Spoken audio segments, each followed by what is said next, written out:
Hello guys, class 12th RBSC के लिए हमारा टॉपिक चल रहा था कंपनी लेखे, जिसके अंतर्गत लास्ट वीडियो में हमने आपसे डिस्कस किया था कि जब भी कंपनी अपने अंशों का निर्गमन करती है तो निर्गमन के उद्देश्य क्या क्या होते हैं। और निर्गमन के उद्देश्यों के अंतर्गत हमने आपको बताया था कि कंपनी अपने अंशों का निर्गमन दो उद्देश्यों में से किसी एक उद्देश्य के लिए कर सकती है। एक होता है नगद प्राप्ति के लिए अंशों का निर्गमन और दूसरा होता है नगद के अतिरिक्त अन्य प्रतिफल के लिए अंशों का निर्गमन। तो जब कंपनी नगद के अतिरिक्त अन्य प्रतिफल के लिए अंशों का निर्गमन करती है तो वो कौन से प्रतिफल होते हैं जिनके लिए कंपनी अपने अंशों का निर्गमन करती है। तो जिसके अंतर्गत मैंने आपको बताया था, एक संपत्ति क्रय करने के बदले अंशों का निर्गमन कर सकती है, या किसी चालू व्यवसाय को क्रय करने के लिए भी कंपनी अपने अंशों का निर्गमन कर सकती है। इसके अलावा कंपनी अपने प्रवर्तकों को उनके पारिश्रमिक के बदले अंशों का निर्गमन कर सकती है। इसके अतिरिक्त अभिगोपन कमीशन के भुगतान के लिए भी अंशों का निर्गमन किया जा सकता है। तो जब अंशों का निर्गमन करते हैं तो इन अंशों के निर्गमन का जो मूल्य होगा वो मूल्य क्या होगा। देखिए, यहाँ पे अंशों को जिस मूल्य पर निर्गमित किया जाता है, अर्थात जिस मूल्य पर अंशों को प्रस्तावित किया जाता है, उस मूल्य को हम क्या कहते हैं, निर्गमन मूल्य कहते हैं। और निर्गमन मूल्य दो प्रकार के हो सकते हैं, एक होता है समूल्य पर और एक होता है प्रीमियम पर। तो अंशों का निर्गमन कितने मूल्य पर हुआ, दो मूल्यों पर हो सकता है, या तो समूल्य पर हो सकता है या फिर प्रीमियम पर हो सकता है। और प्रीमियम के संबंध में हमने आपको बताया था कि कंपनी अधिनियम 2013 की धारा 52 उपधारा 1 के अनुसार यहाँ जो प्रीमियम की राशि कंपनी अपने अंशों के निर्गमन पर प्राप्त करती है, उस प्रीमियम की राशि के लिए एक नया खाता बनाया जाता है, सिक्योरिटीज प्रीमियम अकाउंट, और उस खाते में प्रीमियम की राशि को क्रेडिट कर दिया जाता है। प्रश्न ये उठता है कि सर प्रीमियम की राशि को क्रेडिट क्यों किया जाता है। तो प्रीमियम की राशि को क्रेडिट करने का एक रीजन होता है, क्योंकि देखिए, जब आपने अपने अंशों को प्रीमियम पर निर्गमित किया है, इसका मतलब हुआ कि आपके अंश का जो अंकित मूल्य था उससे कुछ मूल्य अधिक आपने लिया है। तो अधिक मूल्य प्राप्त किया, तो प्राप्त अधिक मूल्य आपकी कंपनी के लिए एक पूंजीगत लाभ होगा, और लाभों को हमेशा क्या किया जाता है, क्रेडिट किया जाता है। इसलिए आप इसे सिक्योरिटीज प्रीमियम अकाउंट में क्रेडिट करेंगे, जो प्रीमियम आपको प्राप्त होगा। और अब हम चर्चा करेंगे अंशों के नगद के अतिरिक्त अन्य प्रतिफल के लिए निर्गमन पर। तो जब अंशों के लिए नगद प्रतिफल के लिए निर्गमन हम करते हैं तो सबसे पहला जो उद्देश्य है वो हो सकता है संपत्ति क्रय हेतु अंशों का निर्गमन। जब संपत्ति क्रय के बदले अंशों का निर्गमन किया जाता है तो उस समय सबसे पहले आपको संपत्ति क्रय करनी है और संपत्ति लेके आपको अंशों का निर्गमन करना है। तो यहां कोई रोकड़ लेन देन तो होगा ही नहीं। तो देखिए, आपने संपत्ति क्रय की है, संपत्ति क्रय करने पर प्रविष्टि क्या करेंगे, assets account debit to vendors account.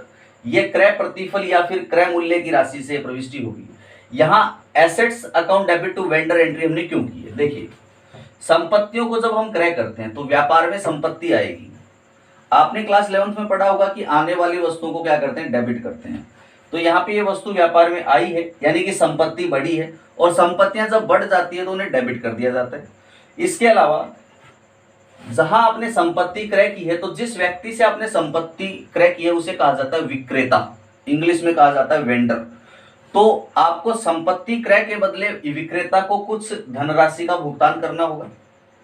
तो जब आपने संपत्ति क्रय की तो एसेट्स बढ़ी, तो एसेट्स को डेबिट कर दिया, तो दूसरी तरफ आपका एक दायित्व भी बढ़ गया कि आपको भविष्य में इस विक्रेता को भुगतान करना है। तो दायित्व जब बढ़ते हैं तो दायित्व को हम क्या करते हैं, क्रेडिट कर देते हैं। तो यहाँ पे assets account debit to vendors account प्रविष्टि बना दी हमने। या फिर आप यूँ कह सकते हैं कि भाई वेंडर जो होता है वो देने वाला होता है, व्यापार को संपत्ति दे रहा है तो देने वाले को क्रेडिट कर दो, इस तरह से भी आप इसको कर सकते हैं। जब अंशों का आप निर्गमन करते हैं तो अब इस विक्रेता को आपको भुगतान करना है, और आप भुगतान किस रूप में करना चाहते हैं, सर अंशों के निर्गमन द्वारा आप भुगतान करना चाहते हैं। तो जब आप अंशों के निर्गमन द्वारा भुगतान करेंगे तो आपको अंशों का निर्गमन करना होगा किसे, इस संपत्ति विक्रेता को। तो विक्रेता को अंशों का निर्गमन करने पर ये जो विक्रेता यहाँ पे क्रेडिट हो रहा है, वेंडर क्रेडिट है, ये आपका दायित्व था। अब इसका भुगतान होगा तो ये दायित्व क्या हो जाएगा, कम हो जाएगा, और दायित्व कम हो जाते हैं तो डेबिट हो जाते हैं। तो विक्रेता को क्रेडिट से डेबिट किया क्योंकि इसका भुगतान हो गया, और आप वेंडर को डेबिट करेंगे। साथ ही आप जब अंशों का निर्गमन करेंगे तो इससे कंपनी की पूंजी में वृद्धि होगी, और आपको पता है जब पूंजी में वृद्धि होती है तो पूंजी खाता क्रेडिट हो जाता है, तो यहाँ पे शेयर कैपिटल अकाउंट को हम क्रेडिट कर देंगे। तो विक्रेताओं को अंशों का निर्गमन करने पर प्रविष्टि क्या करेंगे सर, यहाँ प्रविष्टि होगी vendors account debit to share capital. लेकिन ये प्रविष्टि कब होगी, जब आपने अंशों का सम मूल्य पर निर्गमन किया हो। निर्गमन किस पर किया हो, सम मूल्य पर आपने निर्गमन किया हो अंशों का, तो आप ये प्रविष्टि करेंगे। और हमने निर्गमन मूल्य में दो निर्गमन मूल्य पढ़े थे, एक सम मूल्य और एक प्रीमियम पर।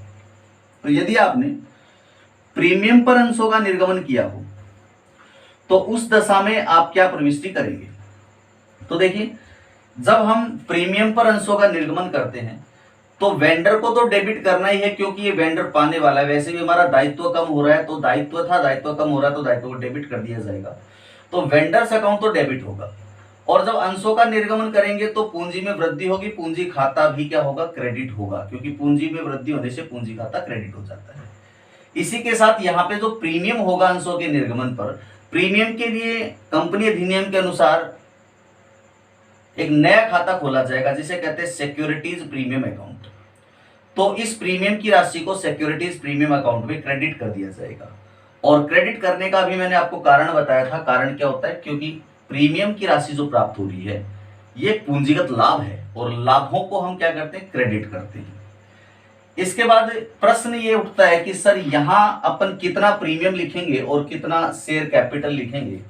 तो अगर आपको प्रश्न में अंशों की संख्या दी हुई होगी तब तो कोई प्रॉब्लम होगी नहीं, लेकिन यदि आपको प्रश्न में अंशों की संख्या नहीं दी होगी तो फिर आपके सामने एक प्रॉब्लम आ जाएगी कि सर निर्गमित कितने अंशों का निर्गमन करें, कितना कैपिटल होगा और कितना सिक्योरिटीज प्रीमियम में बैलेंस आएगा।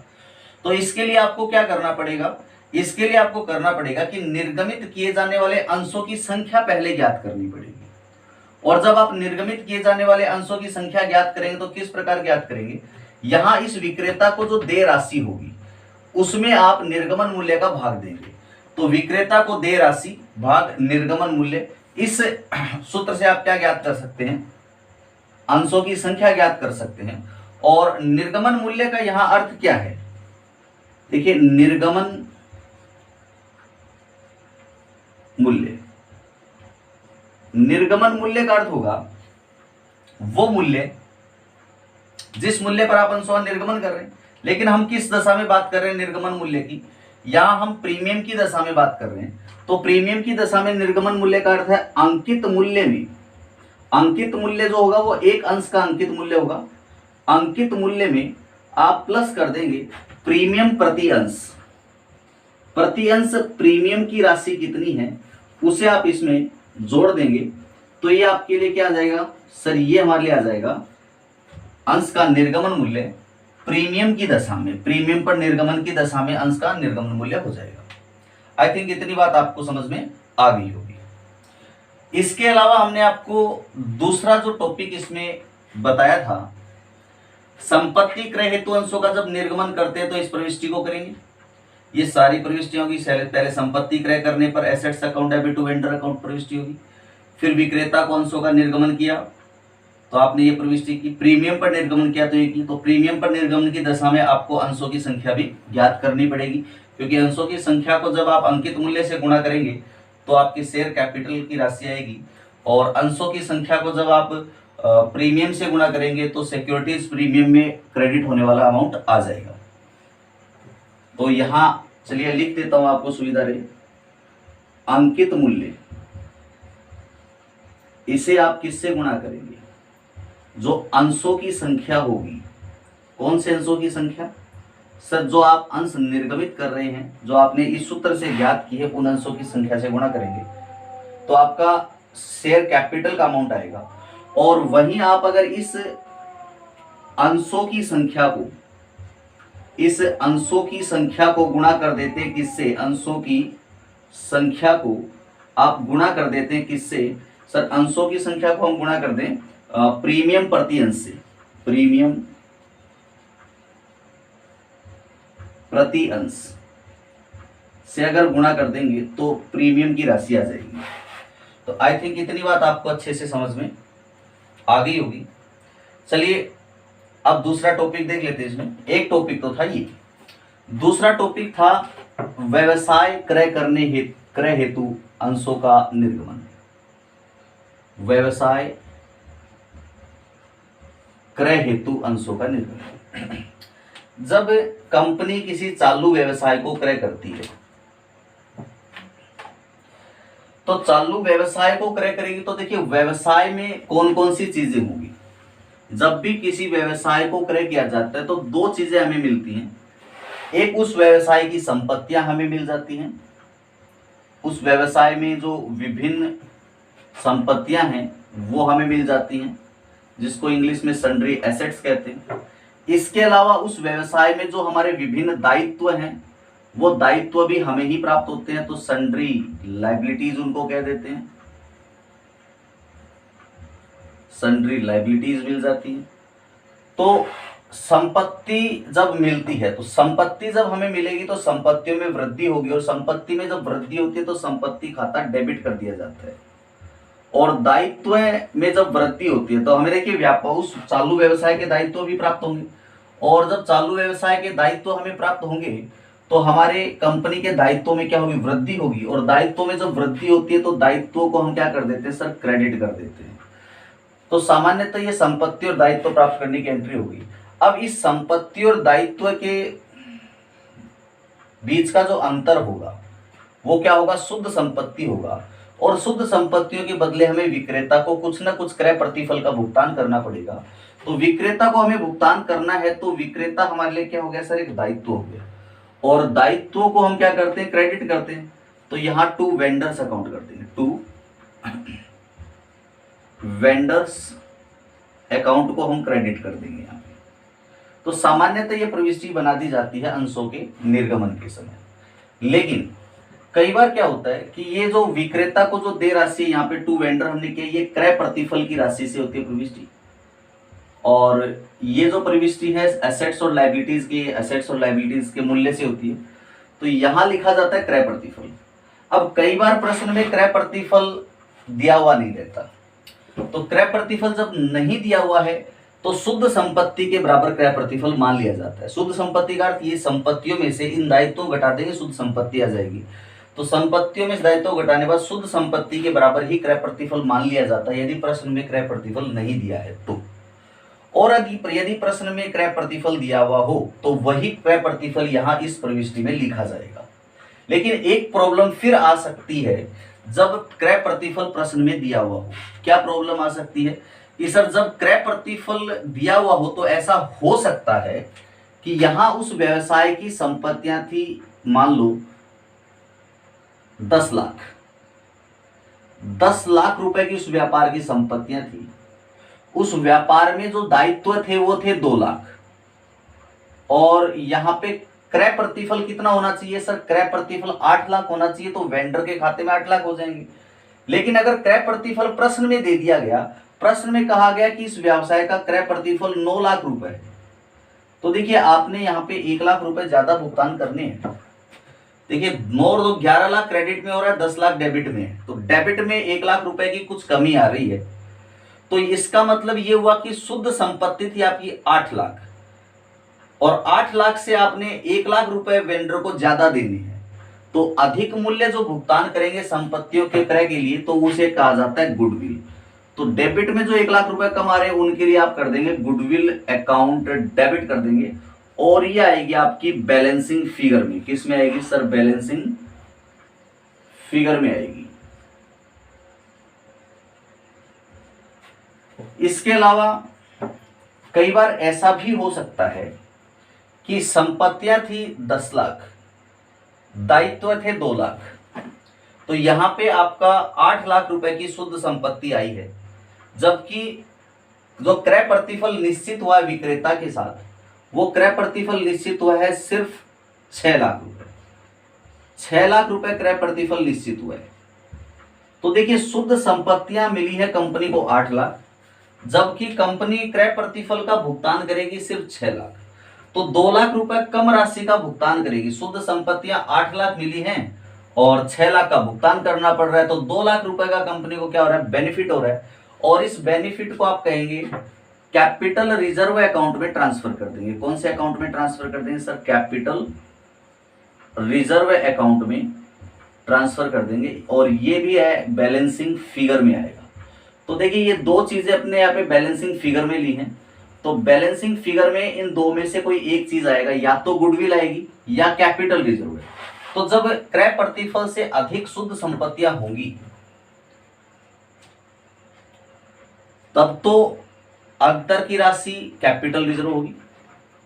इसके अलावा यदि शुद्ध संपत्तियों की राशि कम है और क्रय प्रतिफल की राशि ज्यादा है तो अंतर की राशि गुडविल हो जाएगी।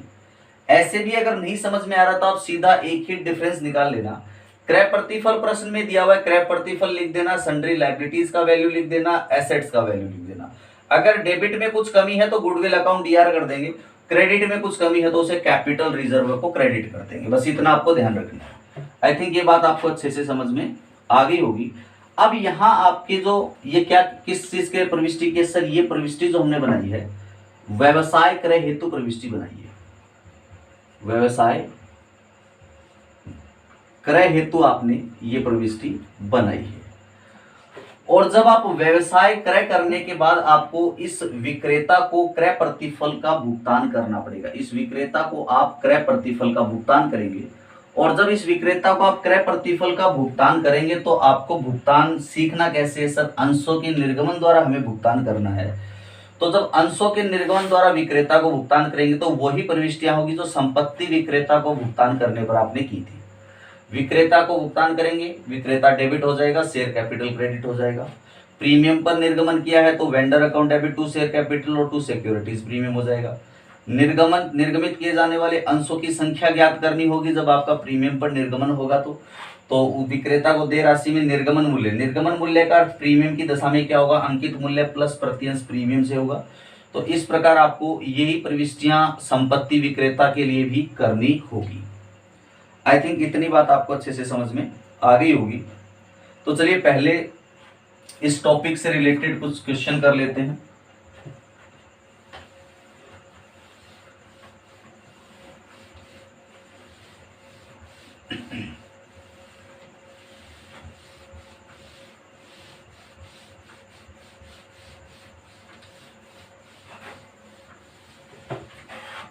देखिए प्रश्न दिया हुआ आपको पेज नंबर 188 पर, पेज नंबर 188 पर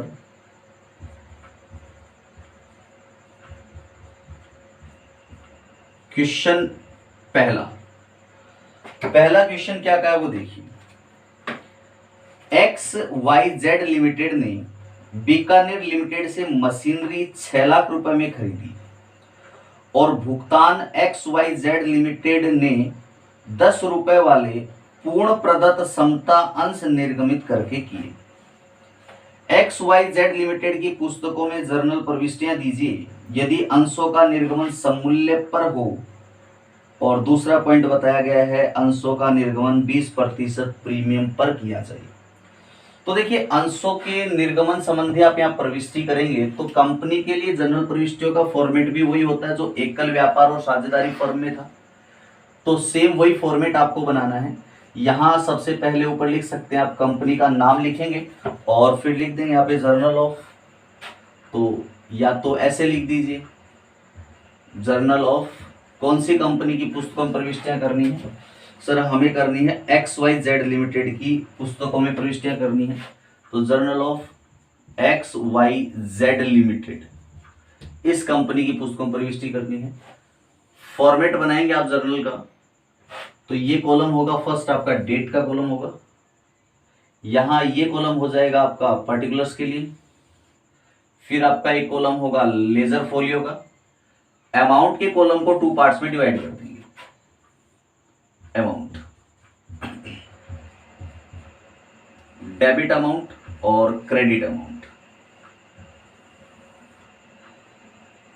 ये कॉलम होगा डेट का और ये कॉलम होगा पार्टिकुलर्स का। इसी फॉर्मेटिंग में आपको जर्नल एंट्रीज रिकॉर्ड करनी है। देखिए प्रश्न में 2 पॉइंट कहे गए हैं। पहला पॉइंट कहा गया है आपको कि अंशों का जो निर्गमन करना है वो आपको सममूल्य पर करना है। तो अंशों का निर्गमन किस उद्देश्य से कर रहे हैं? सर मशीन खरीदी है और बदले में जो भुगतान करना था उसे अंशों के निर्गमन द्वारा भुगतान कर रहे हैं। तो XYZ लिमिटेड ने बीकानेर लिमिटेड से 6 लाख रुपए में मशीन खरीदी। तो चलिए पहले मशीन खरीदने की प्रविष्टि कीजिए। पहली एंट्री करेंगे मशीन खरीदने की, और जब मशीन क्रय की जाती है तो मशीन व्यापार में आ जाती है तो डेबिट हो जाएगी, क्योंकि एक संपत्ति व्यापार में बढ़ गई। तो मशीनरी अकाउंट डेबिट हो जाएगा। और किससे मशीन क्रय की? सर विक्रेता का नाम है यहाँ पे बीकानेर लिमिटेड। तो बीकानेर लिमिटेड को आप क्या करेंगे? सर क्रेडिट कर देंगे, क्योंकि ये हमारे लिए एक दायित्व हो गया, इसे भुगतान करना पड़ेगा। बीकानेर लिमिटेड, इसे हमें क्रेडिट करना है। किस राशि से क्रेडिट और डेबिट करना है? सर 6 लाख रुपए की मशीन खरीदी, तो मशीन अकाउंट को डेबिट करेंगे रुपए 6 लाख से, और वहीं पे आप इसको क्रेडिट करेंगे रुपए 6 लाख से। इसके बाद दूसरे नंबर पे आपको क्या प्रविष्टि करनी, देखिए इसका अगर आप नरेशन लिखना चाहें तो नरेशन लिख सकते हैं, being machinery purchased from Bikaner limited. और सेकेंड एंट्री, अब आपको बीकानेर लिमिटेड को उसके क्रय प्रतिफल 6 लाख रुपए का भुगतान करना है। तो 6 लाख रुपए का जब हम भुगतान करेंगे बीकानेर लिमिटेड को, तो ये दायित्व का जब भुगतान हो जाएगा तो ये क्रेडिट से डेबिट हो जाएंगे। Bikaner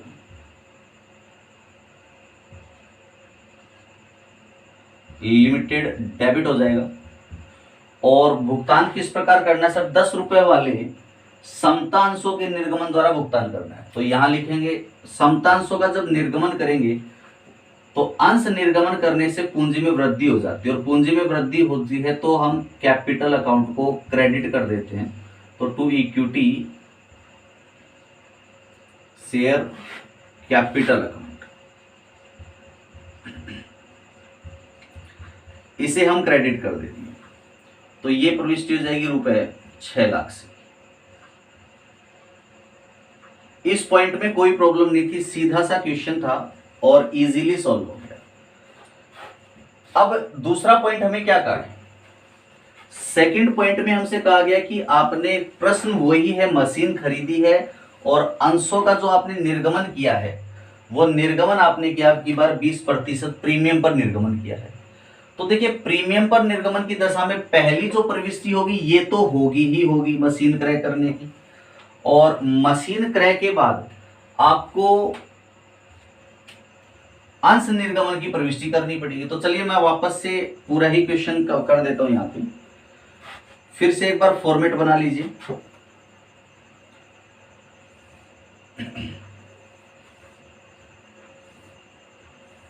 amount, debit and credit, ledger folio. यहां ये अमाउंट होगा, पर्टिकुलर्स का अमाउंट होगा, यहाँ पर्टिकुलर्स का कॉलम होगा, यहां इस कॉलम में डेट को लिखा जाएगा।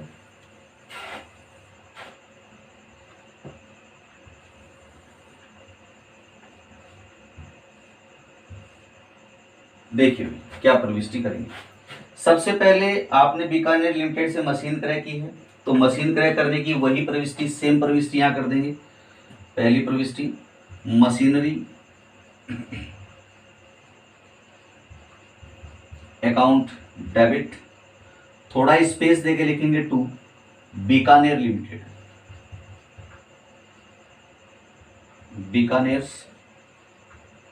Bikaner limited.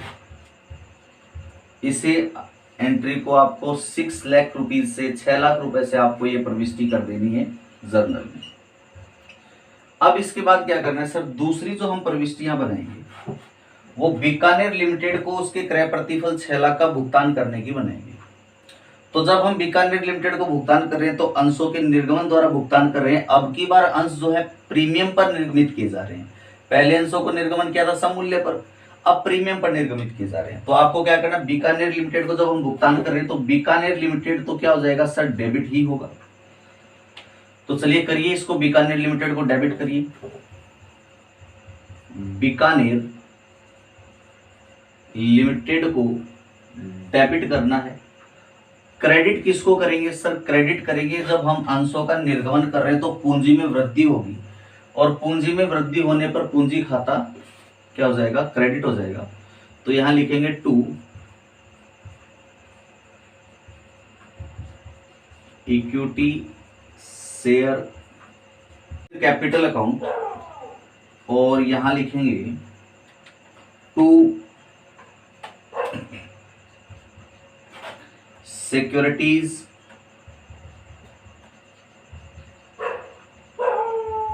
Premium account. Securities premium account को क्रेडिट करेंगे।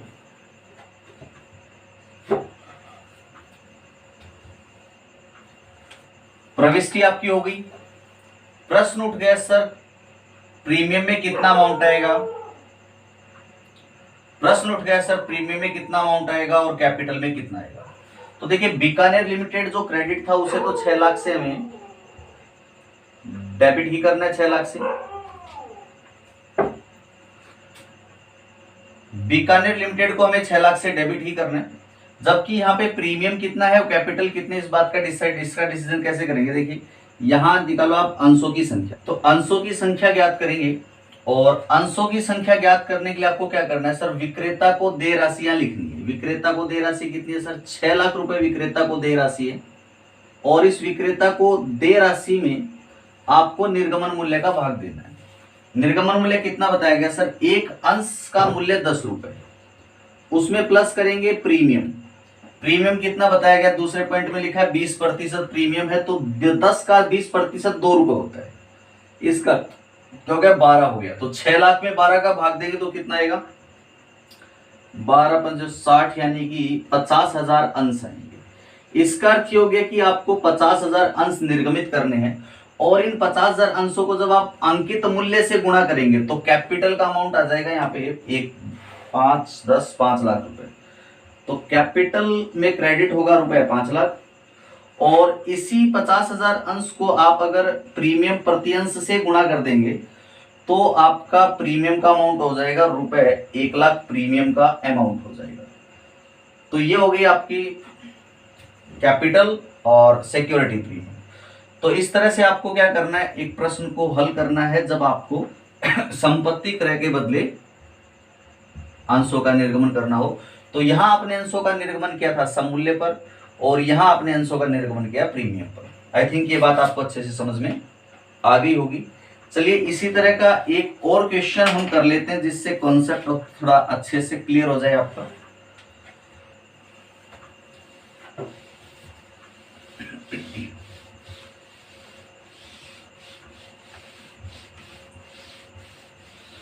नेक्स्ट क्वेश्चन आपको दिया हुआ है पेज नंबर 222 पर। सोना लिमिटेड ने मोना लिमिटेड से संपत्तियां खरीदी हैं, तो पेज नंबर है 222, और इस पेज नंबर पर प्रश्न जो आपको दिया वो प्रश्न क्या है देखिए ध्यान से पढ़िए। पहले प्रश्न को पढ़ेंगे। सोना लिमिटेड ने मोना लिमिटेड से 10 लाख रुपए की एक मशीन तथा 5 लाख रुपए का फर्नीचर खरीदा। सोना लिमिटेड ने 40% राशि का चेक से व शेष राशि के लिए 10 रुपए वाले समतांश 20% प्रीमियम पर जारी कर भुगतान किया। उक्त व्यवहारों को दर्ज करने के लिए सोना लिमिटेड की पुस्तकों में आवश्यक जर्नल प्रविष्टियां दीजिए। तो चलिए जर्नल प्रविष्टियां देनी है तो हमें पहले जर्नल का फॉर्मेट बना लेना है। यहाँ लिखिए जर्नल ऑफ, किसका जर्नल बनाना है सर? यहाँ पे किसकी पुस्तकों में प्रविष्टियां करनी है? सोना लिमिटेड की पुस्तक की। तो यहाँ लिखिए जर्नल ऑफ सोना लिमिटेड, और यहां आपने अमाउंट का कॉलम लिखना है, और एक डेबिट हो जाएगा और दूसरा अमाउंट का एक क्रेडिट कॉलम हो जाएगा। यहां मैंने लिख दिया अमाउंट, ये होगा डेबिट अमाउंट और ये होगा क्रेडिट अमाउंट। फिर आपको यहां लिखना है लेजर फोलियो का कॉलम भी चाहिए, और एक यहां पे आपको डेट का कॉलम भी चाहिए, और ये आपको एक पर्टिकुलर्स का कॉलम भी चाहिए।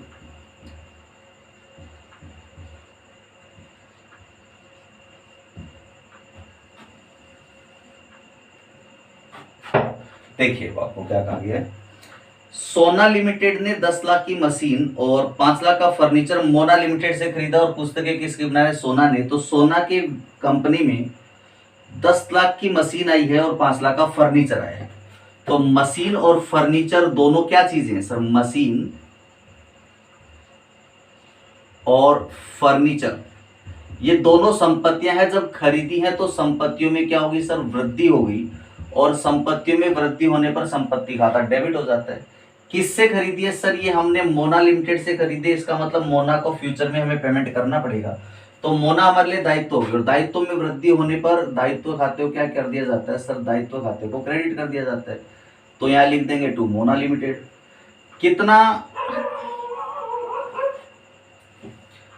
कितना क्रय प्रतिफल डिसाइड हुआ इनके बीच सर? यहां बताया गया मशीन 10 लाख रुपए की क्रय की गई,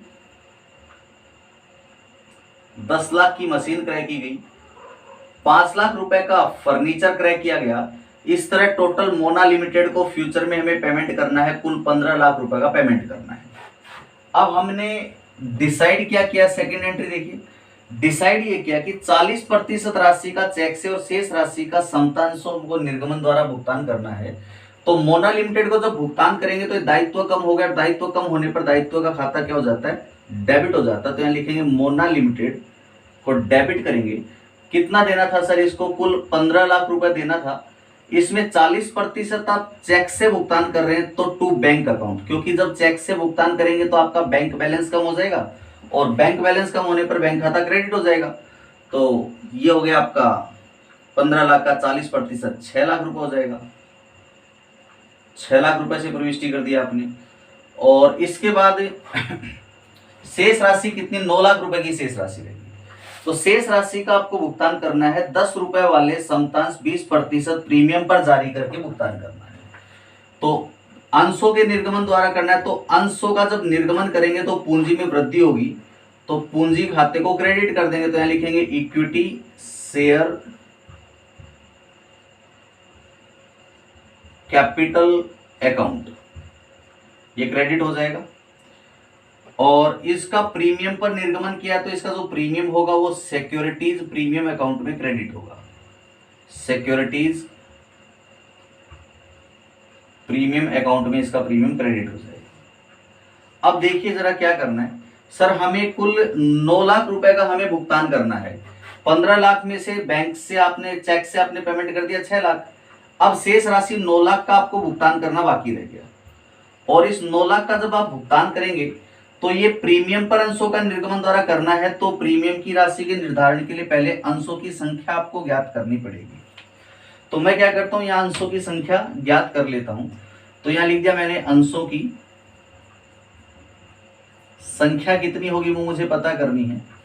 तो एक अंश का अंकित मूल्य कितना बताया गया सर? एक अंश का अंकित मूल्य 10 रुपए बताया गया है और इसका 20% प्रीमियम पर निर्गमन करना है। इसका मतलब 20%, 10 का 20% 2 रुपए हो जाएगा।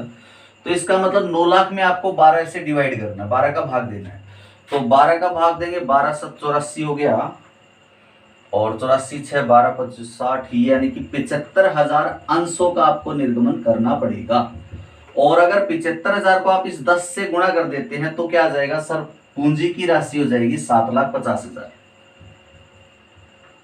और ठीक उसी प्रकार आप इस अंशों की संख्या को प्रति अंश प्रीमियम 2 रुपए से गुणा कर देंगे तो 1,50,000 रुपये हो जाएगी यहाँ पे सिक्योरिटीज प्रीमियम के अमाउंट। तो आई थिंक आपको ये क्वेश्चन भी समझ में अच्छे से आ गया होगा। तो आज के लिए बस इस वीडियो में हम इतना ही क्वेश्चन सॉल्व करेंगे। तो आज के लिए बस इस वीडियो में इतना ही। नेक्स्ट वीडियो में मिलते हैं हम नई कॉन्सेप्ट के साथ। Thank you very much.